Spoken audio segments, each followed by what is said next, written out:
Gloomy. Kind of scary looking, huh? T-Rex. Testing 5, 4, 3, 2, 1. How's the audio? 8 o'clock, straight up, going out the door. The real T-Rex is... Hey, how'd you get out here? The real T-Rex is snoozing. Who's more windy than Wellfleet? Look at those waves. Oh, boy. That was fun getting out there, bobbing up and down and then with the seals yesterday. Going to do the same again today. And there's some sunshine out there. And we have the strongest wind that I saw in most of New England right here at that anemometer this morning. That is the highest performance anemometry available in the industry. And the website is on Wonderground, Weather Underground. And we're sustained from the north at what, about 13, gusting past 23, 4 miles per hour. That's in Wellfleet, right down here at sea level. Now, what about the tallest mountain in New England, Mount Washington? How's the wind doing on Mount Washington? 10 miles per hour, gusting to 13. More wind here than the top of Mount Washington. And the wind up there is from the south. How can that be? The wind is from the north here in Wellfleet, and the wind is from the south on Mount Washington. And if you look at the surface plot from 7 a.m., you see the wind barbs from the northeast, from Nova Scotia to off Maine. We're out over the water. It's a lot more windy than this. And then you go into central New England, well, Cape Cod also from the northeast. You go into central New England, Whitefield, New Hampshire, near the base of Mount Washington, calm, 43 degrees, that's the cross. And then you move west, and the wind in parts of New York and Pennsylvania is light from the south. And then you look at Lake Ontario, wind is gusty from the northwest. Wind is coming from every direction today. What is wind? Wind is air moving from high to low pressure. The strong high we've had has been replaced by a powerful low. That low pressure system at sea looks tremendous. Just before 7 a.m., I grabbed this visible shot. You can see a vivid circulation with a center out there. And look at that arc of cloud casting a shadow over Maine. Yes, Maine woke up with a major shadow. An ocean storm hangover for your Saturday morning hanging over your head. And it's moving out. That low was all it could be, that ocean storm. Remember, 9 days ago, well, 10 days ago, the Euro said it was going to be dry and just beautiful right through today. And then 9 days ago, all of a sudden it popped on a storm right over Long Island. And since 9 days ago, we probably had about 12 variations of how this was going to play out. Well, here we are. We love weather because it's a constant mystery. The low pressure center out there ended up bottoming out last night at 994 millibars. That translates 29.34 inches of mercury on the barometer. And that is deeper or more intense than any guidance, any man or machine. The Euro usually overdoes its pressure. That's the guidance I use. And it was calling for about a 998 low. So if this storm were about 250 miles to the west of where it is, we would all be experiencing close to tropical storm conditions. The Zoom Earth satellite imagery is more than just satellite imagery. It also tries to estimate the wind. And if you put your cursor over the Zoom Earth on that storm in the wind category, it showed sustained wind near 60 miles per hour. Wow.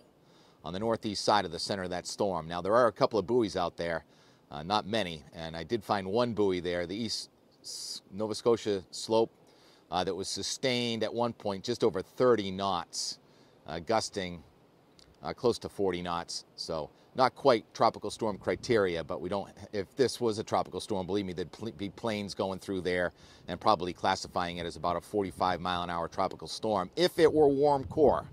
But it's a cold core storm that's called Baroclinic instead of barotropic, so it doesn't get a name, but it is one of several storms. It's a parade of storms going across from the United States and North America to Europe and Scandinavia. Take that same Zoom Earth website and widen out the scope and look at that parade of serpentines, or more like Cocopelli, Cocopelli, Google it if you don't. They look like a bunch of Coco Pellies.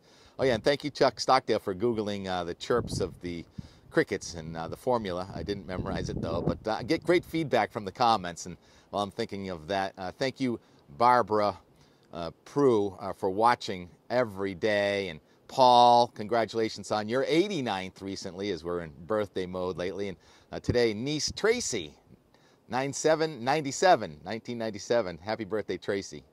She couldn't make it down last night. We had Kevin over for his birthday, so more on that and more.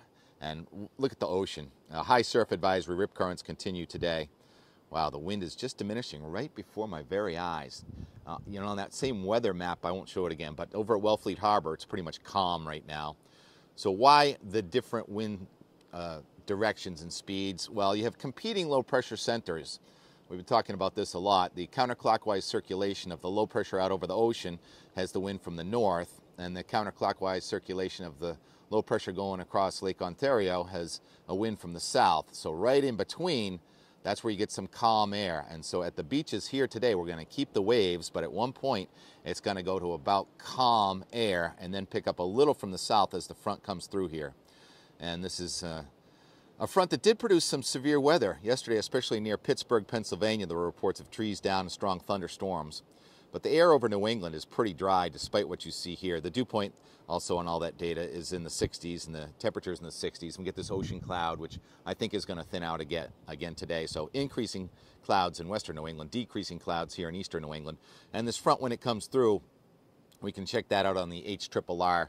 And you see the showers coming across New York and into New England, western New England late today, and then kind of just falling apart. So from Boston to Cape Cod and the islands, probably not much going on at all. Heaviest rain and snow mixed is in southeastern Canada, across the border. So parts of New England where it does rain a little hard may pick up a quarter to a half inch of rain late today, tonight, and I don't know if you noticed, there was a little bit of snow. Can I change the view on this and show you the precipitation type over southeastern Canada and east of Lake Huron? You see the green change to purple and blue. That is snow with this low. We've been talking about it. Is it going to snow with this low? And that's a very localized effect, and I'm sure this is overdone, but just because we can here, still in the first week of September, we're going to do a snowfall map in the next 36 hours. Comes out to 33 centimeters. That's the same number the Euro printed out about 7 days ago in almost the same exact spot. And 33 centimeters, by the way, is 13 inches of snow. So anybody watching in Ontario would love to see what happens there. And after this front goes by, there's not a lot to talk about. The National Hurricane Center, remember all those yellow X's, all those areas we've been watching? Well, that storm we're looking at out there is one of those X's. It didn't go tropical, it's subtropical in nature. Look at that wave breaking way out there. It is low tide right now, and I wonder where the surfers are. There's a lot of sharks here too, so there's not as many surfers. Surfers are going to more shark-free waters, but surf is up, and unfortunately it's going to be high tide at that calm wind, which is right about 2 o'clock. All right, so what was I talking about? The front. Oh yeah, after the front goes by, there's not a lot going on. National Hurricane Center, that's right. I was going to show the map from the National Hurricane Center. All those yellow X's are gone, and the one orange X from last week that turned yellow is orange again. We've been monitoring this one for 10 days, and it was at one point supposed to be a hurricane in the Gulf of Mexico by about now, but instead it went across the Yucatan Peninsula and may develop somewhere near the coast of Texas and Louisiana. This is different than the one that was already at the coast of Texas and Louisiana, so that may play a role in the Gulf of Mexico to off the southeastern United States as we look at the Euro in a minute. But while I'm on the topic of potential hurricanes, we thought it was going to be so busy in the Atlantic and it's so quiet, but it's opposite in the Pacific. A major typhoon went right across southern peninsula of China into Vietnam in the last 24 hours, and there's somebody posting from China. That's great, and I just can't believe the imagery. Li Hong Pham, is that your name? I'm sorry if I'm not getting that right, but it's amazing that there were so many people out and about in this storm. And the storm came indoors, the storm was outdoors, they were behaving like there wasn't even a hurricane going by. People are out on the streets on bicycles, getting hit by pieces of buildings falling down. Just incredible. What happens? Don't say mass evacuation, go to the cellar, all that. I don't get it.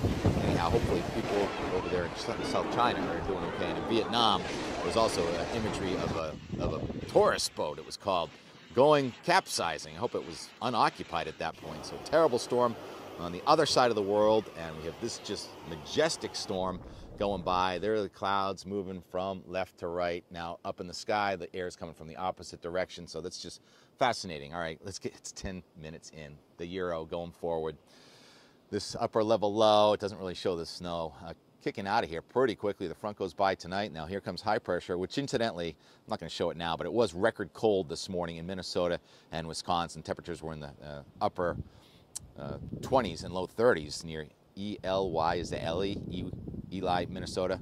So there is some cold with that, is my point, and that cold's coming in here, and so there may be some record-challenging chill in here, maybe about Tuesday morning. So almost the same rhythm we had last week. Remember last Saturday, how nice it was compared to what they said it was going to be? Same thing happening now, and then next week the weather looks very similar. Fronts are going to be to the north, fronts are going to be to the south. Looks like a backdoor front trying to come at us late Thursday or Friday, but not making it in. So a warming trend. By the middle of the week, we'll probably be back to 75 to 80, another great week of weather. And then at the very end, we'll go to the south and we'll watch the Gulf of Mexico, and you do have a low crossing out, maybe a tropical cyclone out east of Florida, and kind of slowing down and stalling near North Carolina. Almost the same presentation we saw yesterday's guidance. So that could be something lurking to our south in about 10 days, September 16th or so. And like we said yesterday, tropical systems just stalled near North Carolina rarely make it up to New England unless it wants to turn into a hybrid or something. There's very little jet stream action at that point, so that'll be the next topic of discussion. Can we make it through next weekend without any fronts? We'll see. I mean, at one point 10 days ago, there was not supposed to be anything around today, and now we got these three different systems. One out there, one to the north, and another one way off to the south, which incidentally is going to miss us way off to the south. And the moon's going to get bigger and brighter. Probably not very good of a view tonight, but thank you for all the compliments on the moon going into that hazy layer. Now the air is going to be cleaned out, so tomorrow night and Monday night, the moon's going to be spectacular. It'll be well above Venus at that point. All right, one more out the door here, and then we'll get Steve back. And T-Rex, at sea, it's not that fun taking him out on the deck because he can't take care of business here, so we're just going to take him for a walk. And oh yeah, the request for where's the website for Maripam, that's Marivelis, Maripam, I can't remember, Marivelis Extreme Performance Anemometry Measurements. And the amount of data coming out of that, you want to see the data coming out of that? Yeah, it's mind-boggling. Sorry to throw that all in your brain cells when you thought it was just about over. All right, let's go to the Enmore from yesterday. All that data, that's amazing. The Enmore from yesterday, get down to the beach. It was so windy on the bluff, yet it was calm down the base of the bluff. That was amazing. Janet and T-Rex found the best spot, and we met a new family. Hi to Dave from Montana to Connecticut to now Nashville, Tennessee. Thanks for watching, everybody. Talk to you tomorrow. Coast Guard. All good though. Don't seem to be in a hurry. Clouds receded, now they're coming back. Pulsing clouds. And the wind relaxed for a time, now it's picked back up, so it's very choppy, big waves, incoming tide. Total blue sky to the north though. 10:10 a.m. 3 o'clock on the path down to Cahoon Hollow. Pretty crowded at the Comer. Clouds are kind of transparent, the wave's pretty big. Not that many people on the beach, but it's actually less windy down here than it is up there. Let's see. Wow, and the water's getting up pretty high.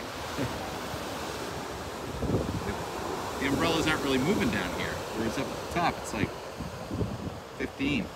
All right, nothing shows the wind like a ball, and that ball is not moving. So even though up there, I guess it must be a northwesterly component, about 15 would certainly blow that ball over, but then the ball would just sit here. No wind right here. Total microclimate. That's cold water. That's stable. The sand is warm, hot, so the air is going to be rising over here. So we've just created this little low-level eddy of warmth and beauty.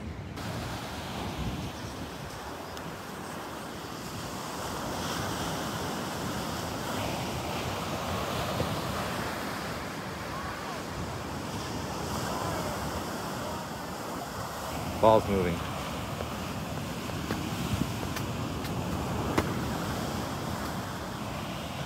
All right, microclimate in a microclimate. Oops, sorry.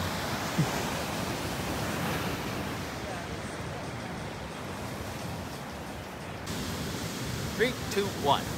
Sun's out through the clouds, windy up there, not windy down here. Micro warmth right here on the beach, even though it's high tide. Sign says surf, ski weather. We do it all.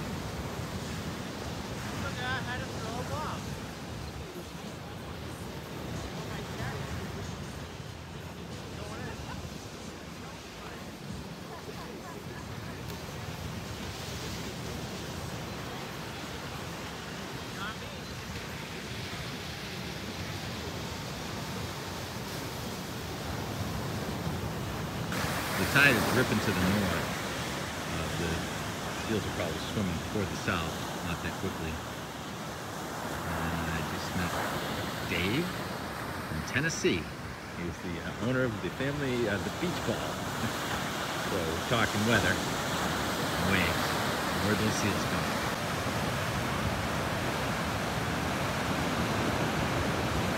As far as I can tell, I'm the only one that's been out there. Swimming practice, that's for sure.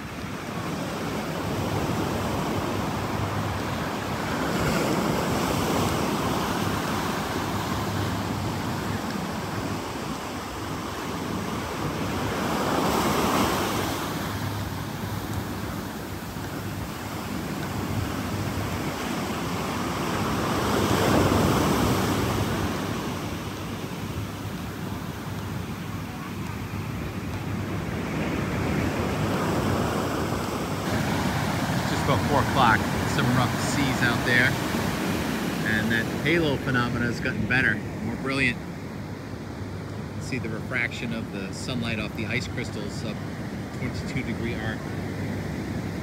I hear aircraft. Where is it? It's the boat. It's actually the sound of the boat just got to the shore. Oh, it's so interesting. Sorry, I'm so easily distracted. Halo phenomena. Ring around the sun or moon. Snow or rain soon. I think it's gonna snow. So the sound of the boat is what I see this.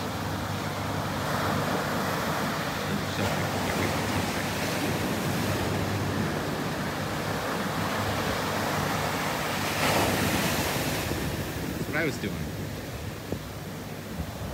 And the sound of the boat came in after it went by.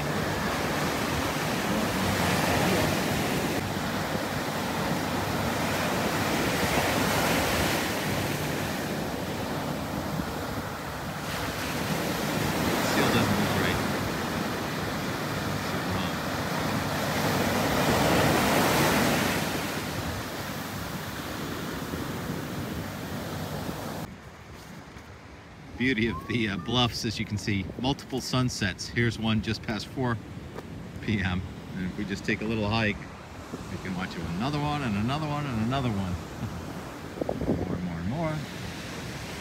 That beach ball just got loose and ran right over there, and they got it. Weston, you want me to pick you up? So much more windy. Part of this? No. No? Not yet anyway. T-Rex pull you up the hill? What's going on? T-Rex.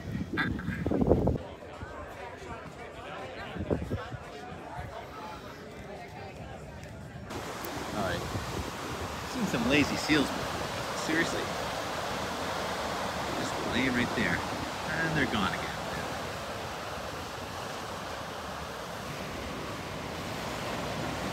It's 10 past 5, and look at those rows of instability cumulus, probably attached to that offshore low, which is still cold core. So it's interesting, those clouds feel like they're barely moving. The surface wind right here is mostly from the north-northeast. The seas are big, as you've seen. And the northern edge of the cloud is probably not even over Weymouth. So it could be the 4th mostly clear day in Weymouth, like in a row. And I don't remember the last time that happened, of the year maybe. And there's the ring around the sun, and you can see those low clouds not really moving. So differential advection. Fascinating. More and more and more.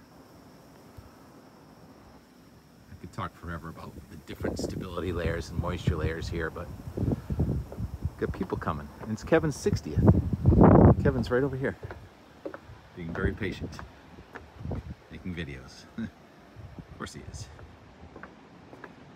He's like, got an anemometer, right? Yeah, that's right. Seals in the water? Yeah, that's seals in the water. People at the beachcomber? People at the beachcomber. Yeah, you do. I forgot. I love the waves. Huh? So it was sunny until you got here, sorry. Yeah. Like it was really warm, like 2 seconds ago. Oh, my mother was yelling at me for not wearing pants. I was like, I don't have pants. She's like, yes, you do. I'm like, no, I don't. I can't make up pants. So I didn't have. Yeah. Everyone has pants. I know. They're all at home in Norton. They're not on the Cape. Look at that truck, man. That's a heavy-duty truck. It's commercial. 525. Redding and Willing. Can you drink out here? S&J. No drinking allowed here. Happy birthday. Thank you. Oh, you're Good to see you. Happy birthday to you. Wendy and Jay are here. Happy birthday. Mwah. Happy birthday. Oh, I just happened to be having rolling my camera. It's so unusual, isn't it? What did I do with a... What's that? An anthropogenic cloud up there? Did you see that cloud structure? Look at that. It's a white line and a black line. So bizarre. That's a jet that just went by. How long you been drinking? Absolutely fascinating how different the wind is right here compared to everywhere